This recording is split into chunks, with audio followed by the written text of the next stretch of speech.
Hello, and welcome to the Giving Voice to Depression podcast, produced in partnership with Mental Health America of Wisconsin. We're your co-hosts, Bridget and Terry. Each week, through intimate, candid conversations with guests, we explore different perspectives on and experiences of depression. We keep it real because the illness is real. We keep it hopeful because there truly is hope, in spite of what depression tells you. We are not experts or therapists. We are sisters and best friends who live with depression and have learned that hearing others speak openly and without shame makes it easier to believe depression is a common and treatable illness, not a personal failing. You are far from alone. Hello, Bridget. Hey, Terry. Today, we continue our discussion with one of the very few survivors of a suicide attempt from the Golden Gate Bridge. Last week, Ken shared with us the depression-induced thoughts that led him to the bridge that day, and the fact that if anyone had stopped him and told him that obviously something was terribly wrong and had taken control of the situation, that he would have taken their hand and followed them anywhere to get the help that he needed, because he knew that he couldn't access it himself in that mental state, but that he needed the help. If you missed it, we encourage you to listen to and share it. It was episode 119. Today we continue our discussion with Ken, which includes some insights that we wish we could shout from the mountaintops or gently say to every person who is currently having suicidal thoughts. The instant Ken left the bridge, he regretted jumping. He knew he had made a mistake, and he wanted to live. We ended part one by debunking the myth that once someone decides to end his or her life, that there's no stopping them. Today, we begin with another misconception.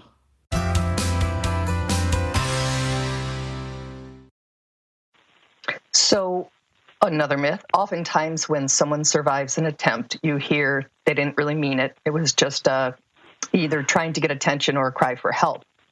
Your particular method makes it pretty clear you intended to die. Yes, this was not a cry for help. This was an attempt to end my life. What would you say to yourself today, to that man on the bridge that day? The same thing that my wife tells me on a daily basis, that I'm not a failure, You're not a failure because of this. Come back, you can recover, you can live a fulfilled life. And I've lived a fulfilled life in the last 30 some odd years.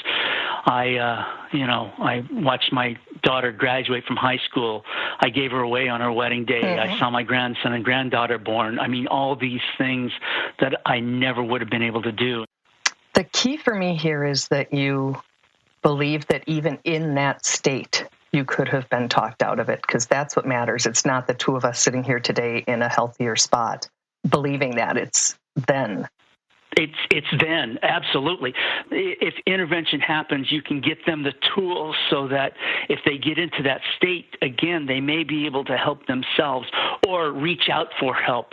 And that's huge. That's gigantic, because we know that life is not a bowl of cherries all the time. So you've got to be prepared for when life happens, something bad happens, that you can survive that with the tools that you have. And when we speak of intervention, we, just as other caring human beings, not even as mental health advocates, your average Joe can have an impact and could have with you? Absolutely. I have good friends that we have coffee every week, and they've told me that this helps them so much just to be able to talk. And if we have that, someone to talk to, someone to emote to is hugely important. And I think that's where the social media gets it wrong. And social media, you have quote unquote friends, but you never see them. You never see them face to face. You never look them in the eye and tell them what's going on. I really think it's important for people to hear what your experience was as you left the bridge. It was a total disaster. I saw all the people that I was going to hurt. This just, it hurt me so much to understand that all the people that I loved, my wife, my daughter, my mom, my dad, my brothers, everybody was going to be so hurt by it because I never left a note. They would never know that it wasn't about them. And they would always have this guilt. I should have stopped him. I should have seen it. I don't know what happened. I would have really changed their lives forever for the worse. And beyond that, did you connect with a will to live?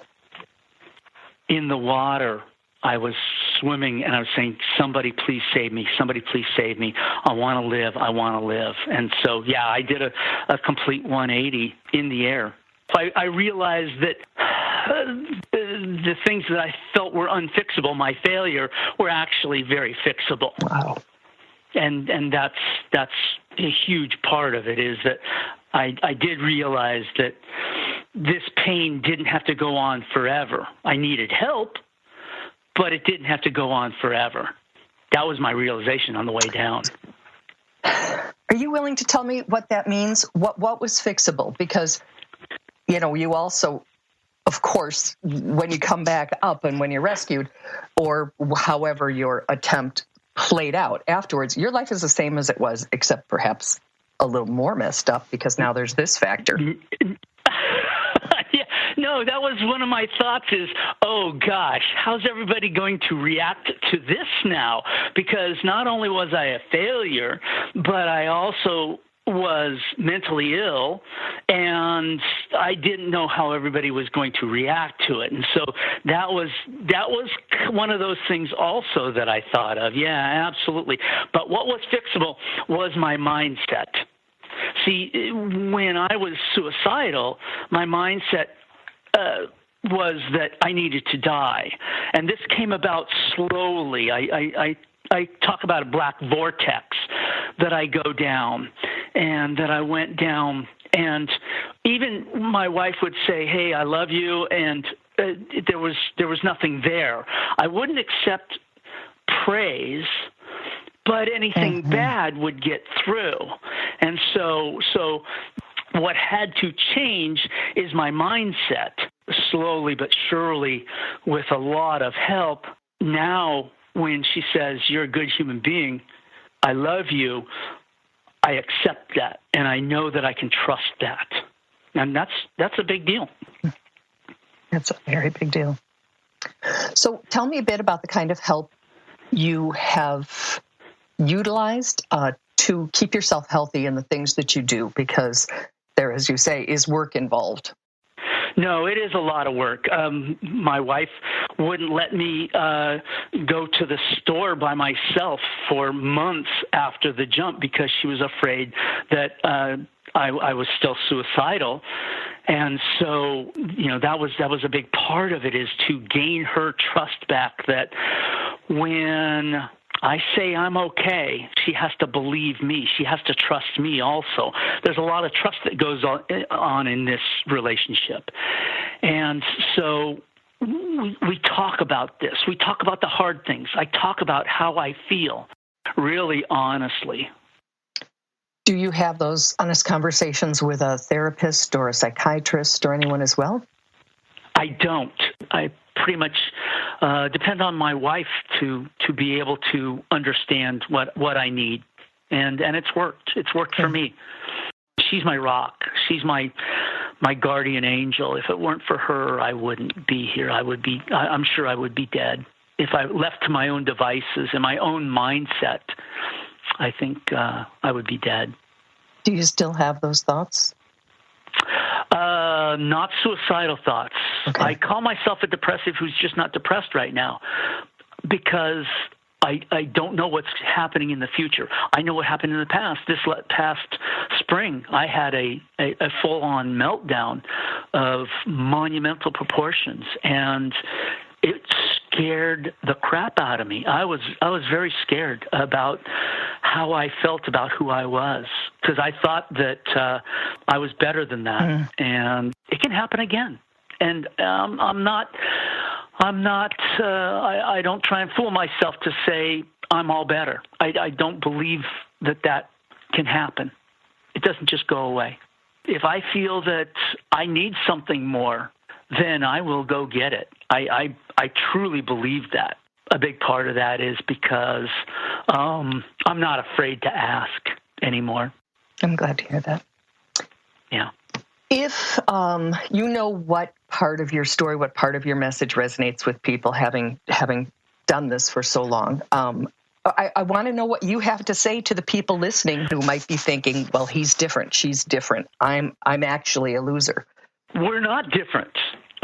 We all think the same. Your brain lies to you. And you're going, if my brain tells me I'm a loser, then I must believe that. But we can't. There's something wrong there. It's something that can be helped. There is recovery. And that's the beauty of it is if these people go out, if you go out and you require somebody to help you, you can recover. And I know it's hard for depressed people to stand up and say, I'm not going to take this anymore. Right. Usually they sit and say, well, this is who I am. Like you said, this is my new normal. But it's not. It doesn't have to be. I am living proof of that in 1985 I wanted to die, and now several years later, 30-some-odd years later, I'm still living because I recover. I'm not different than everybody else. I am the same as everybody else. I'm really glad you survived. Thank you very much. I am too. So is my family. I appreciate it. It's what I do. I survive. I work hard at it. I tell my story because I'm honest with myself. Yeah.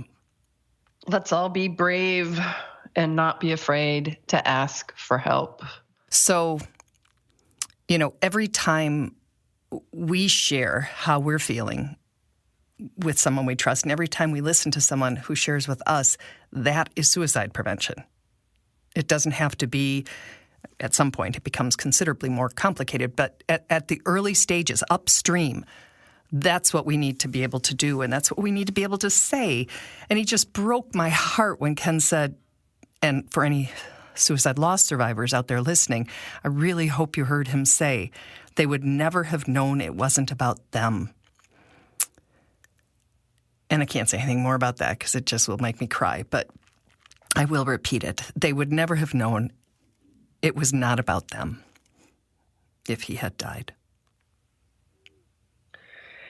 Thank you so much, Ken, for speaking so honestly with us and for allowing us to ask anything that we wanted, and your bravery and clarity and vulnerability in your response. My big takeaways are that intervention matters, and that over and over we hear the message from people that the minute they try and take their lives, they have instant regret. And there's, it's a message that we need to heed. And that's only with the methods that allow you to reconnect with your will to live. So, exactly. Okay. Thank you, Bridget. I love you. I love you. Thank you, Ken. We truly hope that our podcast brings a little more understanding, helps you better articulate your experience of depression, or better understand how to support someone else's. We invite you to join us for daily posts on the Giving Voice to Depression Facebook page and on Twitter and Instagram at Voice Depression. It is a comfort to be among fellow travelers on depression's dark road. And remember, if you're struggling, speak up. If someone else is, listen up.